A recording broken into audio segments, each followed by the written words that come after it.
Good evening, or should I say good weekend to all, bringing you a review of the European and UK markets for trading the 16th of February 2015. Okay, so interesting week. We should call it the short squeeze week. I think that's probably the best explanation. Short squeezed, or should I say the best quote really, even though we are calling it the short squeeze week, is the famous quote of markets can remain illogical and irrational longer than you or I can remain solvent. Okay, and that's by Dr. A. Gary Shilling. Now, that's probably the best way of explaining it, really, from my perspective. Irrational, illogical, and the best way of summing it up is a short squeeze. Okay, so let's see why the markets went higher, and let's try and understand from a different perspective. So I'm going to take off my short cap now, or bearish cap. Now, before I start this analysis, I'll just declare that I remain short the Euro stocks and I remain short the FTSE, just to explain my bias. Okay, so just need to declare that. And I did get stocked out on my Nasdaq shorts for -30 at the 80 level late Friday, so I still remain short, and I'll explain why. Okay, basically the short side of the argument really is the fact that we had the weak data or construction data out the UK. We had hawkish news, or hawkish as testimony from the BOE, which obviously sent sterling higher. Okay, and obviously we know the inverse relationship with the higher sterling and exports. That's number one. Number two is the uncertainty regarding Greece. I mean, we still have Greece claiming that it still will not adhere to the Troika, nor will it adhere to any formality or adhere to the European Union, or the Germans' version. Okay, so from their perspective, they want a haircut and nothing else. Okay, now again, there's semantics with regards to the extension of the loan. Again, from my understanding, they've not accepted that. So you have uncertainty with regards to Greece, and that really dominates proceedings. And then you have the tapering argument in the US. So you have the Americans without any QE, and the argument of raising rates. Now, all their members are hawkish. All the statements have been hawkish, and from my perspective, that's my summation, especially with regards to the job data from since last Friday. So although you have had some pieces of information that contradict that, but overall the Fed members have remained hawkish, and that's a concern for everyone. I mean, there was a article out on the weekend where if the Fed were to raise rates, it's a $9 trillion question, because the effect that it has on rising capital costs, and that equates to $9 trillion. So again, look at my Twitter stream, and it's a very interesting article. Here's a $9 trillion question. I mean, this is I'll just drag it across on Bloomberg. Group of 20 finance ministers this week urged the Federal Reserve to minimize negative spillovers, potential rate increases. We were talking about your book, Currency War. James Rickards obviously talks about this as well. And emerging markets are probably going to be the first ones to be hit, and the rest as well. So that's a very interesting article. So tapering, not even tapering, should I say, interest rates being rising worldwide. Okay, so that's certainly a bearish argument. Also, we had some the news flow out of the US wasn't exactly spectacular. I mean, let's just have a look at this. You had the University of Michigan expectations lower than expected. You had the current conditions lower than expected. You had the confidence data lower than expected.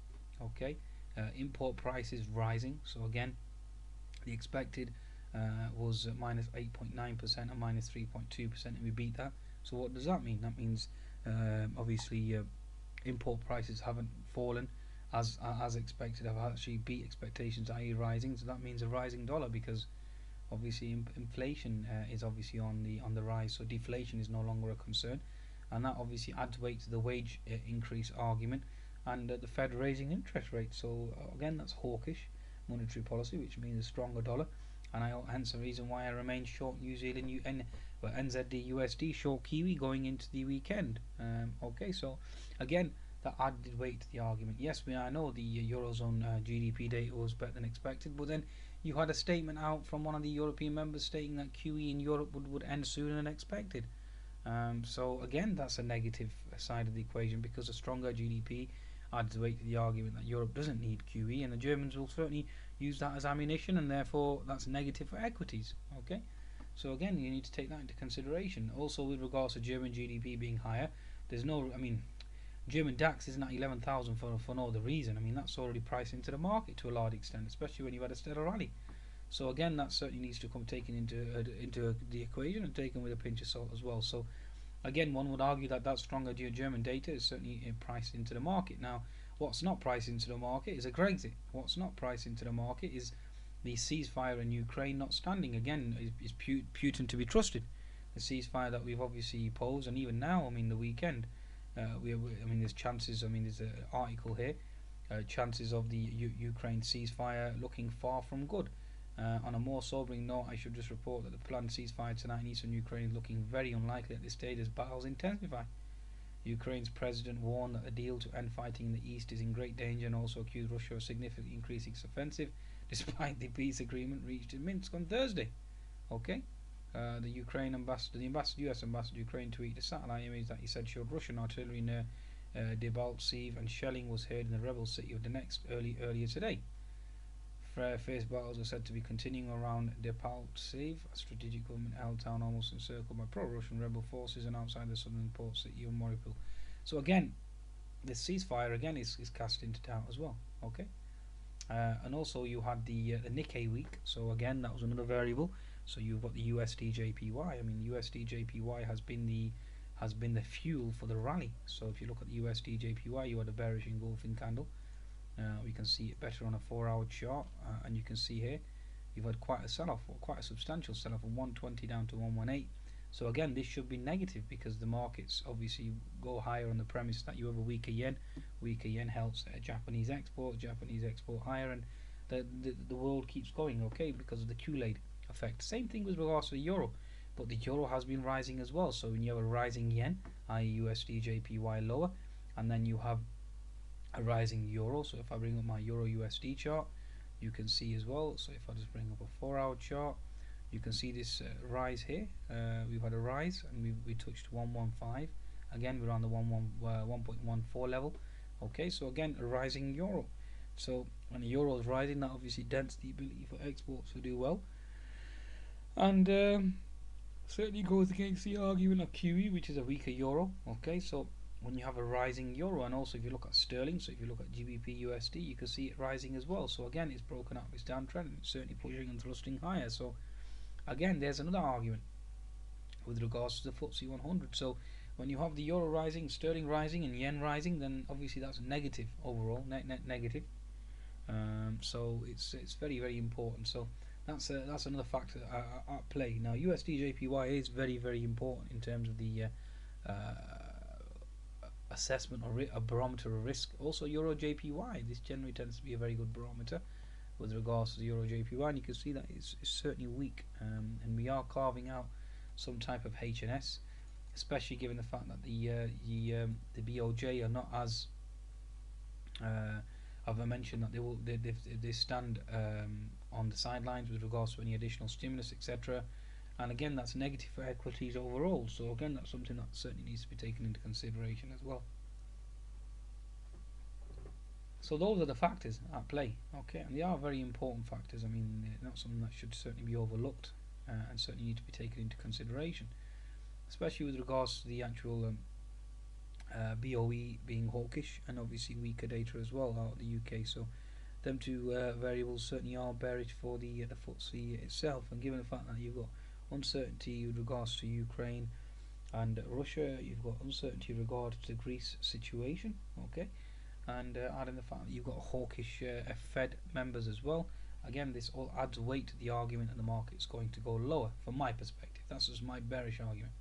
Okay, the bullish argument, one would presume that okay, they are short. The market is short squeezing because it expects some form of Greek deal, whether it has inside information with regards to that. We've already been fooled once where there was an agreement, and all of a sudden that was rejected, and that caused the futures to spike, and then obviously market sold off quite substantially.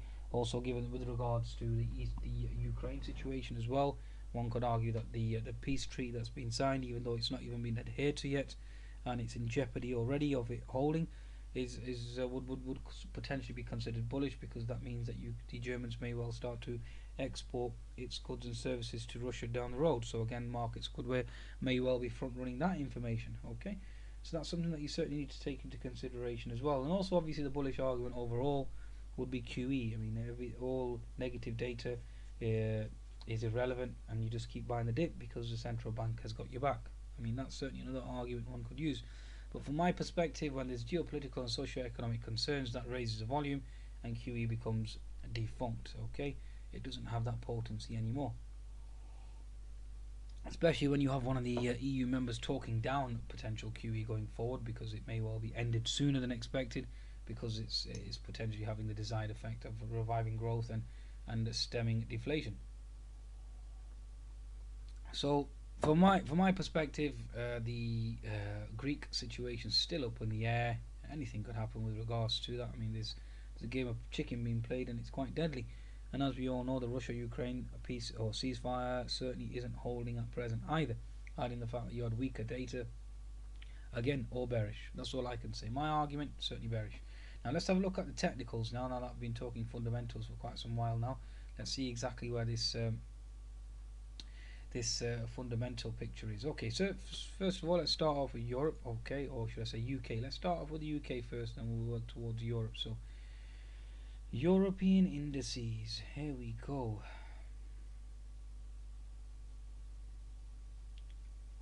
Okay, let's see if I can actually find my index. Here we go. Okay, so FTSE 100 daily chart, as we always go to the daily. Daily is showing you clear resistance. So from my perspective, this is a failed bull flag. The bull flag has failed to materialize because it's retraced more than 100% of this bullish candle.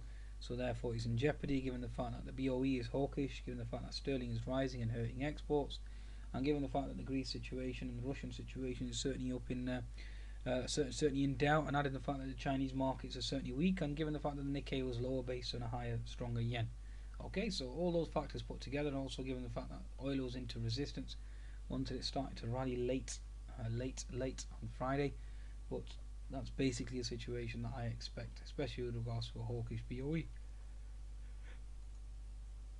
Now, the FTSE 250 certainly tells another story. So if I look at the FTSE 250 on a daily chart, you can see here it's quite bullish. It's broken out on a daily chart perspective, and on a weekly chart certainly is bullish and certainly has broken out. But that breakout is a fake out. Why? Because it's rising on weaker sterling. Stronger sterling. A stronger sterling generally has the opposite effect with regards to the FTSE 250, because a lot of those companies are export orientated, and a higher sterling certainly hurts their ability to export. So again, that's quite baffling from my perspective. If anything, it should be the FTSE moving out, because oil price did actually short squeeze late towards Friday evening. But yeah, it's the opposite way around. It's the FTSE 250, which again, like I said, is baffling. Very, very strange. Same thing with the divergence between the USDJPY and the S&P 500. Same type of concept here. I mean, it seems to be short squeezing on the Minsk agreement. So again, whether markets are presuming or interpreting that as more trade with Russia, or we resort back to trading with Russia and therefore we'll front run the news, or whether traders have inside information with regards to a Greek settlement and are front running that news, I don't know. But then they're not taking into account a stronger dollar, because the Fed is going to tighten regardless, and that will hurt commodities regardless. So they're not taking that into account either, so which is quite strange. Well, that's the market, okay? Like I said, the quote that I explained before, don't call the market, when all the experts forget that, markets can remain illogical longer than you or I can remain solvent. So my stop loss on the FTSE is currently 6,910. So if my stop loss is hit on the FTSE, then I'll accept that, and I'll have to switch my bias, because price action is obviously confirming to me that individuals are accepting higher prices. Always remain open, okay, and be flexible. So don't call the market a bull or a bear. You can switch, just ride the trend. So at this very moment in time, yes, I do have a bearish bias, okay, and I'll certainly take a short position. But if I'm stopped out, I'll switch my bias and I'll go long, okay. So then the market obviously would be considered to be bullish, and therefore you'd move higher. But again, it's not bullish permanently.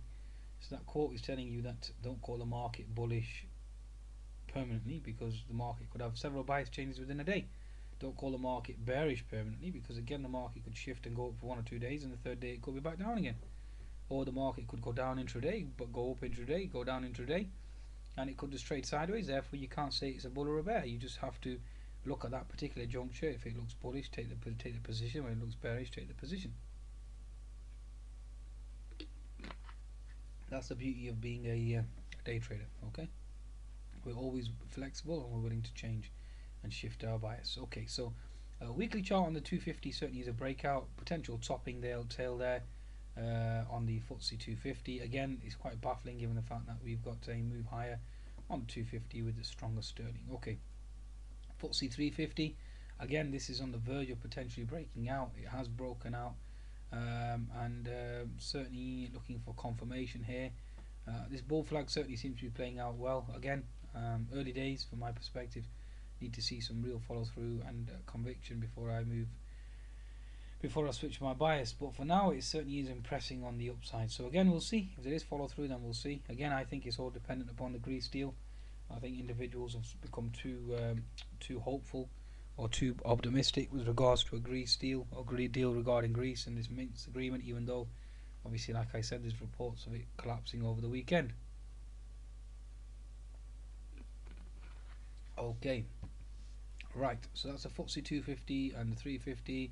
Now the volatility index generally tends to be quite important. Now can you see how the volatility index is now at support? So again, I mean, either this is going to break down, the FTSE 100 breaks higher, or this is going to bounce, which again, like I said, it's putting in a base. And if it bounces and breaks out, then obviously the FTSE 250, FTSE 100, the FTSE itself is basically going to obviously collapse. So depending on this volatility index, and a lot of it is to do with oil, so we'll have to keep an eye on oil with regards to the movements there. But like I said, Mr. Carney remains hawkish. The market's ignoring that. Oil or itself is into resistance. The market's ignoring that. So there's certainly the two variables that the market's ignoring, and we'll see exactly what that means. Now, it may well be that the sterling is obviously moving higher on the basis of overall bullish growth worldwide, given the fact that European growth is strong, and oil prices are moving higher based on global demand and obviously stronger growth, and the FTSE obviously is following through as well.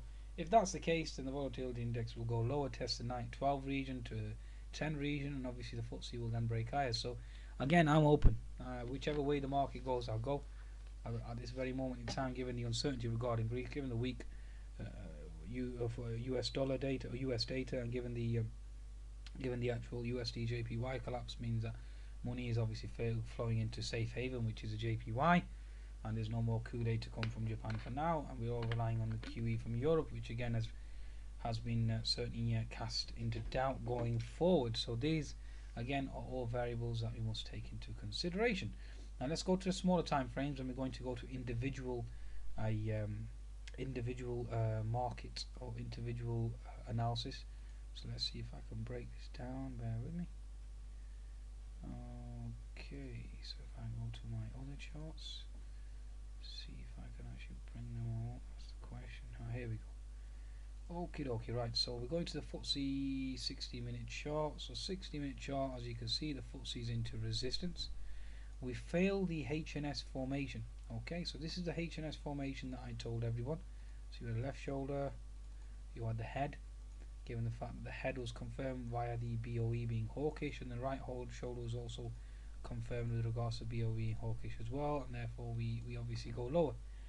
That failed because we had the Minsk agreement, and the market started short squeeze, and this obviously hopium with regards to a Euro zone deal on Greece, which again at present there's no confirmation, no proof of, and there's a lot of disagreement with regards to Germany and obviously Ukraine. So again, interesting scenario. So if you go to a 10-minute chart, at this very moment in time, your 6890 remains solid resistance with regards to the actual FTSE 100. Okay, and let's see exactly where we're going now. So we have support and resistance levels down here. We draw in our diagonal diagonal channel or diagonal trend lines for now. Okay, so there's your key level for now. You have an unfilled gap, so that's one of the reasons why I was bearish on Friday. I expected this, given the fact that we had weaker construction data. So if you go to our calendar, you'll see that the FTSE 100, we had some weak construction data. Let's see if it's on here. Construction data was supposed to come in at 2.7. It came in at 0.4%. On a month-on-month basis. That's generally signified weakness, and that was mainly because of interest rates, Mr. Carney being hawkish. So again, those two factors put together, and obviously the news surrounding HSBC certainly indicated lower, and obviously given the fact that Sky's shares were being hit as well, given the fact that a higher payment with regards to the football rights, etc., and one or two other equity market variables that were bearish, and obviously I expected the markets to close lower. It closes gap at 6,830, but we did go as low as 6,852, which was a gap home, and the market kept holding that. We also had previous resistance equals support as well around the 6,855, which was very surprised we kept holding pretty impressively. We did have support around the 6,845 level as well, but I did expect gap fill, but that obviously didn't transpire. Right, okay, let's see if we can go to sector by sector now with regards to the FTSE 100. So mobile telecoms at present, look at a daily chart, bear flag really from my perspective. I can't see anything else other than that. And obviously we've got an unfilled gap below. We're just consolidating. Let's go to the other one, other indices or indexes. Okie dokie, so we've had oil thrust higher, so this is your Brent chart of Brent. 60-minute, this is a daily chart, sorry, it's got a 60-minute chart, certainly seem to be propelling or thrusting higher. 4-hour chart, again propelling, thrusting higher. Let's go to a 10-minute chart, again we seem to be basing there, so seem to have base for now, certainly stuck in resistance and looking for a potential break lower. Okay, so that's basically what we'll be looking at as well. Okay, here we go. There you go. Okay, so potential break lower there. And again, we've got this diagonal or symmetrical wedge and looking for a potential break lower. Okie dokie. There we go. Okay, so that's something that we're going to be focusing on. Okie dokie. Right. So again, resistance with regards to Brent. So again, that doesn't bode well for the FTSE 100. If we look at crude, daily chart certainly signifying resistance as well. So if I just go across here, you can see clear resistance as well. Seems to be some sort of pattern here. Either we break lower or we break higher. So again, we'll see whether or not global demand is there. Let's see if we can break this down. Okay, go to a 10-minute chart. 10-minute chart clearly shows you a H&S formation. So there's your left shoulder, there's your head, and there's your right shoulder. So if there's a H&S on oil, where do you think the FTSE will go? Lower. Okay, go to a 60-minute chart. Again, you have a solid resistance up here. Now if you use your trend lines, draw on your trend line. Okay, so that's your trend line there. Okay, you can see you've had a bearish engulfing candles, so therefore signifying resistance. Here's your left shoulder, which I've showed you in a 10-minute chart, higher, and now you have a bear flag because obviously the market is consolidating within the red candle, and then we're looking for a potential move lower, even though we have a golden cross, which really should be ignored from my perspective. Okay, so that's basically what we're looking at. So you've got obviously resistance has been held, being a diagonal trend line resistance.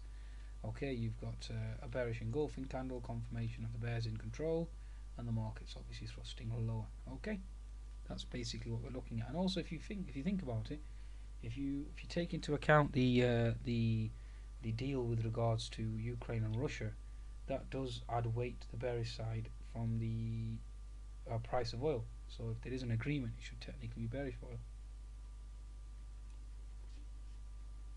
Again, like I said, uncertainty with regards to Russia has diminished. So again, that's interesting. But like I said, keep an eye on this chart There is a diagonal trend line you can draw up here for those that are into charting and just need to learn. Again, you've got this pivot high, and watch out for that potential right shoulder.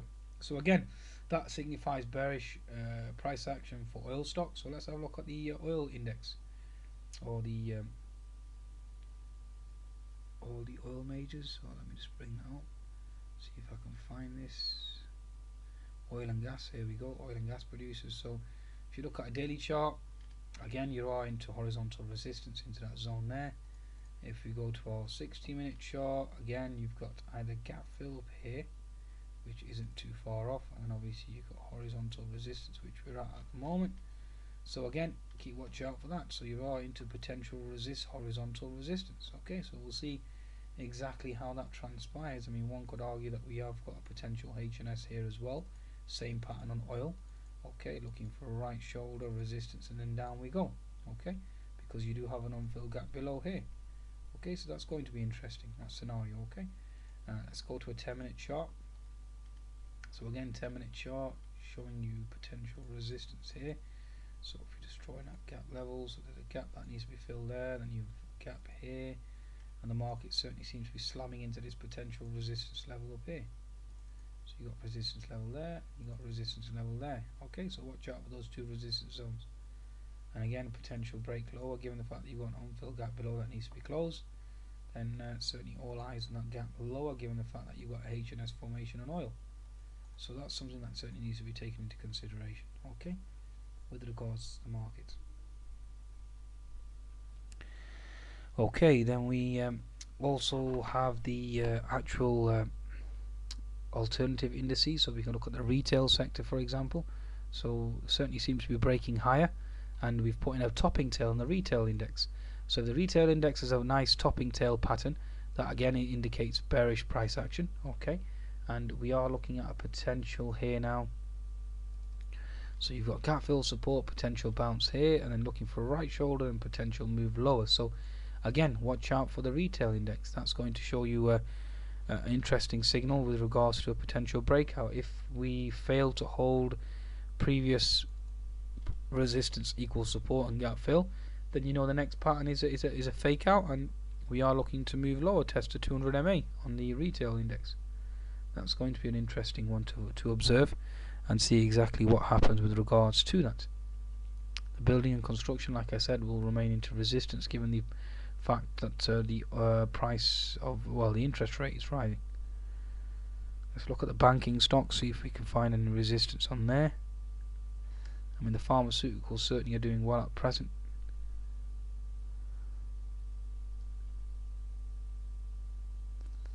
Okay, the mining stocks certainly are looking like a good thrust higher on the mining stocks, and we certainly have good movement on the mining stocks here. This certainly looks bullish.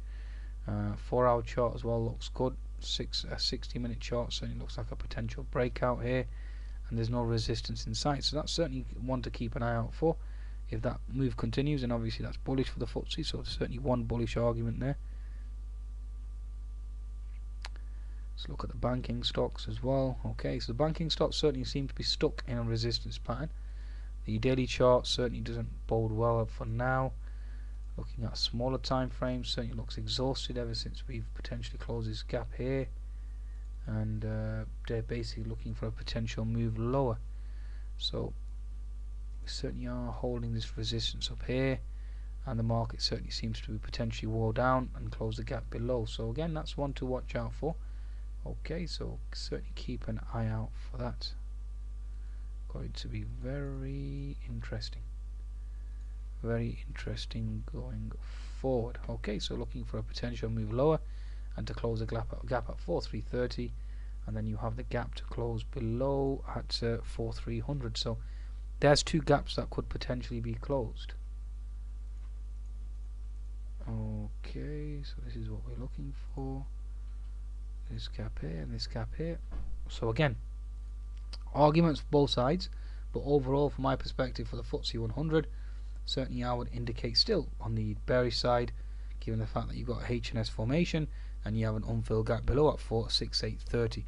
If that gap at 6830 closes, then I'll certainly look to potentially switch my bias, and then I'll see whether or not the markets obviously can move higher. But Until there's a firm concrete resolution on Greece, I think my bias will remain bearish with regards to the FTSE 100. Now let's cross-reference that now with the European markets and see where the European markets are at. Let's start with the German DAX. Once I can find it. Okay, here we go. So German DAX, you had a topping tail. Again, another topping tail, potential doji candle. Okay, so indicating double top potential resistance there. Okay, a 60-minute chart on good volume, by the way, as well. Just bear that in mind. Okay, 60-minute chart. We failed the HNS formation, so I can get rid of that now. Obviously, the hopium trade on Greece, and obviously the short squeeze again. Hopium or excitement obviously led the markets higher, but for now we're playing the double top. So double top resistance certainly is holding at 11,000. Okay, or call it 10,990, call it what you want, but basically we're holding that pattern. So again, I'm going to play off that. If that double top gets taken out and we have a close above 11,000 by towards the end of day, then obviously I then will shift my bias, and that means shifting bias in the FTSE as well. Okay.